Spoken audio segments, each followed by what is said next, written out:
Waduh.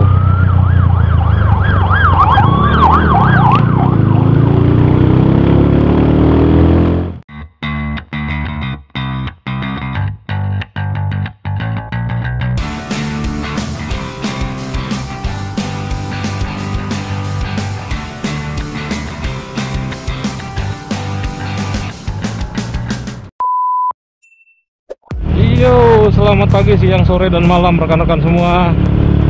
Semoga kalian sehat dimanapun kalian berada. Amin.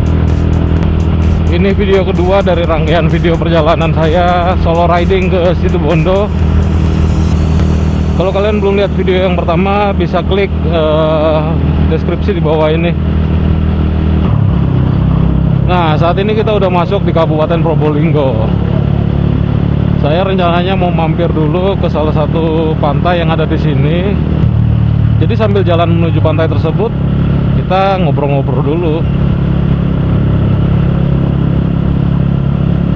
Saya mau bagi informasi mengenai beton bertulang. Kalian mungkin sudah pernah lihat atau sudah pernah tahu struktur yang menggunakan beton bertulang, tapi mungkin nggak paham 100% apa sih yang dimaksud beton bertulang itu.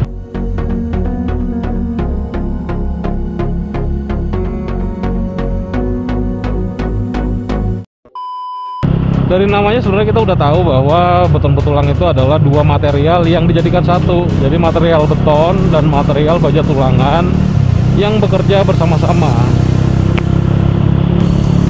Sehingga yang jadi pertanyaan, kenapa sih beton harus ditambahin tulangan? Iya, lupa ya. Jawabannya karena beton itu sifatnya adalah material yang getas atau yang duktilitasnya rendah. Material yang getas itu kuat menahan tekan, tapi tidak kuat menahan tarik. Artinya dia gampang retak atau gampang patah ketika mendapatkan gaya tarik. Makanya kemudian material beton ini ketika digunakan sebagai struktur bangunan harus ditemenin oleh tulangan baja. Karena tulangan baja ini nantilah yang berfungsi untuk menahan gaya tariknya. Ilustrasinya bisa teman-teman lihat berikut ini.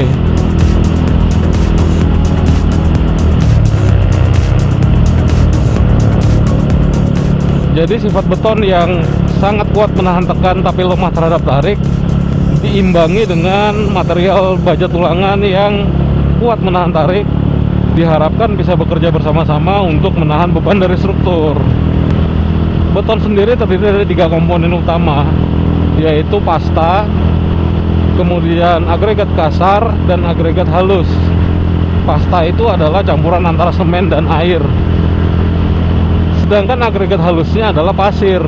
Ada juga yang menambahkan dengan material pengganti semen, misalnya fly ash. Sedangkan agregat kasar adalah batu split atau batu pecah. Tiga komponen ini harus memiliki kualitas yang bagus untuk bisa memastikan beton kita nanti kualitasnya juga bagus. Jadi kualitas dari batu pecahnya, kualitas dari pasirnya, dan kualitas dari semennya sendiri serta air yang digunakan juga harus bagus. Kita bahas satu-satu ya. Mulai dari air dulu. Air untuk beton haruslah air yang bersih dan kadar mineralnya tidak terlalu tinggi. Yang kedua adalah semen. Pada umumnya yang digunakan adalah semen Portland, atau teman-teman mungkin sering kenal istilahnya adalah semen PC atau Portland semen.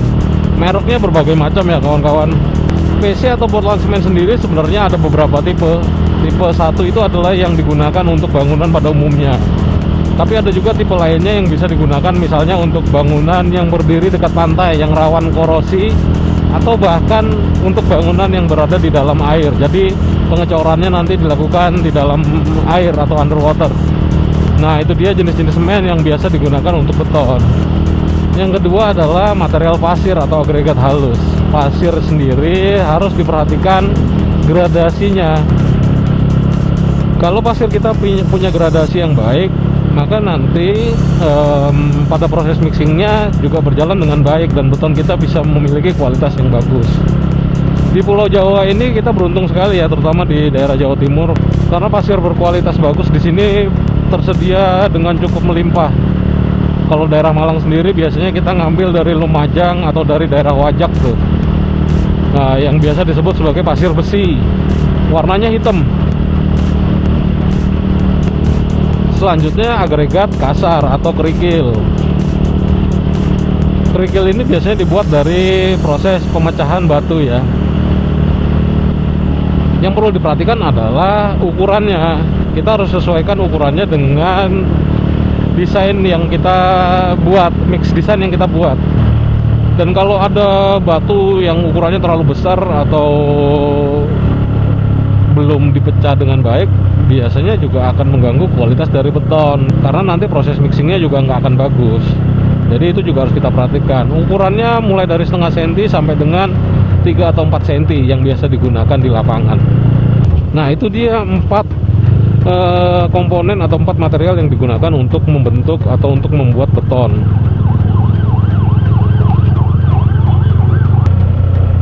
Untuk membuat beton ada satu proses yang harus dilakukan sebelumnya, yaitu mendesain campuran atau mix design. Tujuannya adalah untuk memastikan berapa campuran atau berapa perbandingan yang harus kita gunakan untuk memastikan kuat tekan beton yang kita inginkan tercapai dari material yang kita gunakan tersebut. Kalau untuk bangunan rumah tinggal, biasanya teman-teman mungkin sering dengar ya, tukang atau mandornya bilang campurannya 1, 2, 3. Nah, yang dimaksud perbandingan 1, 2, 3 itu adalah perbandingan berat antara semen yang digunakan dengan pasir yang digunakan dan agregat kasar yang digunakan. Jadi kalau untuk campuran 1, 2, 3, artinya semennya adalah 1 kg, kemudian pasirnya 2 kg, dan kerikilnya nanti 3 kg. Kira-kira seperti itu komposisinya. Nah, cuman untuk campuran 1, 2, 3 itu hanya boleh digunakan di bangunan-bangunan sederhana ya. Maksimum bangunan sederhana 2 lantai lah. Tapi kalau untuk kita biarin lewat dulu deh ambulannya. Sedangkan kalau untuk gedung bertingkat biasanya nggak bisa menggunakan campuran sesederhana itu, karena mutu beton yang digunakan biasanya cukup tinggi ya, dari K300 ke atas. Nah, perlu desain khusus untuk menentukan berapa campuran yang harus digunakan untuk mencapai kuat tekan tersebut. Yang jadi pertanyaan kemudian adalah bagaimana memastikan bahwa campuran yang kita sudah buat di lapangan atau di batching plan benar-benar akan punya kekuatan yang kita inginkan. Karena pada saat masih berupa beton segar atau baru dicampur atau baru di mix, ya kita nggak bisa uji kekuatan dari beton kita ini. Sehingga yang perlu dilakukan di lapangan ketika sudah membuat beton segar atau sudah menerima beton segar dari batching plan adalah melakukan pengujian SLAM atau SLAM test. Assalamualaikum warahmatullahi wabarakatuh, Bapak Ibu pengguna jalan Panglima Sudirman. Saat ini kami Karang Taruna ingin menggalang dana untuk warga kita, saudara kita yang berada di wilayah Kabupaten Probolinggo yang kapan hari menjadi korban banjir, Bapak Ibu. Semoga dengan uluran tangan Bapak Ibu sekalian. Nah, kalau beton segar yang kita uji SLAM-nya kemudian ternyata hasilnya tidak sesuai dengan standar yang kita inginkan atau yang sudah dipersyaratkan, artinya ada yang salah dengan mixingnya, sehingga sebaiknya beton tersebut tidak digunakan atau tidak dituangkan ke area pembangunan kita, karena bisa jadi nanti kuat tekannya kurang dari yang diharapkan. Selain melakukan pengujian SLAM atau SLAM test, kita juga harus membuat benda uji silinder. Biasanya untuk setiap mixing kita ambil paling tidak 2 benda uji. Tujuannya adalah untuk kemudian kita tes di laboratorium di usia 7 hari dan juga usia 28 hari. Mulai terasa kalau kita udah masuk ke area pesisirnya. Panasnya minta ampun. Waduh.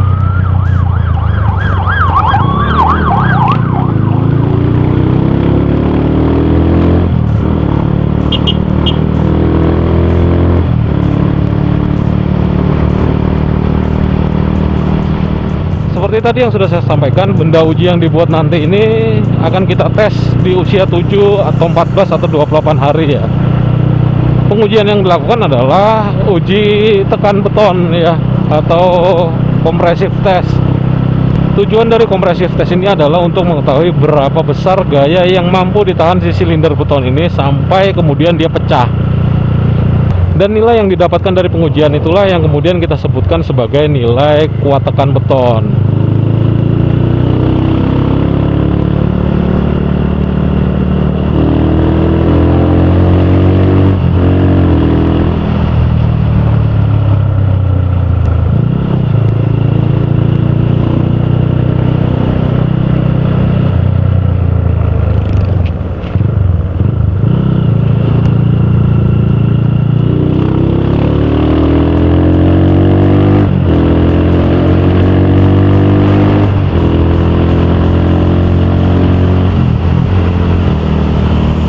Kayaknya kita udah mau nyampe nih ke Pantai Bentar atau Pantai Bentar ya. Jadi video yang satu ini saya cukupkan sekian dulu. Bakal saya sambung penjelasan mengenai beton bertulang di video-video berikutnya. Nah, ini di depan kita nih udah pagar wilayah pantai nih. Kalau gitu tungguin bagaimana kondisi pantai ini sekarang di video saya yang setelah ini. Oke, terima kasih teman-teman udah menyaksikan. Jangan lupa tombol subscribe-nya dipencet, like dan komen jika kalian punya komentar dan punya pertanyaan terkait topik yang saya bahas tadi. Dan sampai ketemu di video berikutnya.